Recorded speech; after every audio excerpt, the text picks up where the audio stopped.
Bonjour à tous et bienvenue dans notre lecture quotidienne. Nous sommes au 22e jour et aujourd'hui, nous allons parler de Joseph, homme de grande foi. Et le passage de la Bible que je vous encourage à lire et à méditer aujourd'hui, c'est Matthieu, chapitre 1, versets 18 à 25. À son réveil, Joseph fit ce que l'ange lui avait ordonné et il prit sa femme chez lui. C'est le verset 24 de Matthieu 1.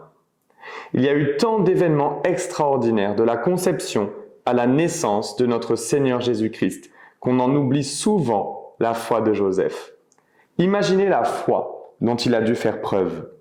Après l'apparition de l'ange Gabriel à Marie, les Écritures ne mentionnent pas qu'elle ait informé Joseph. En fait, Marie partit précipitamment voir Élisabeth. Il est possible que dans son enthousiasme, elle ait oublié de dire à Joseph qu'elle partait. Lorsqu'elle revint 3 mois plus tard, elle fut trouvée enceinte. Matthieu 1, 18.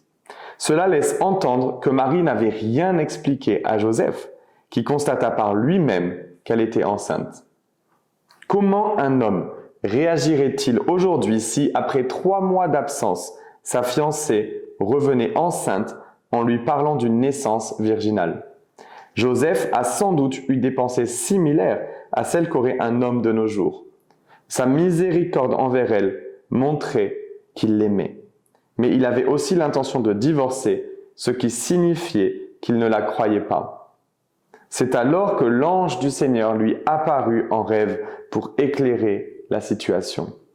Même là, il fallut une foi solide à Joseph pour croire ce que l'ange lui disait.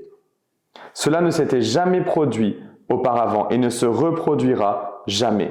Aux yeux de tous, Joseph semblait épouser une femme infidèle et leur mariage serait à jamais entaché. Pourtant, Joseph obéit au Seigneur et prit Marie pour épouse, un témoignage de sa grande foi.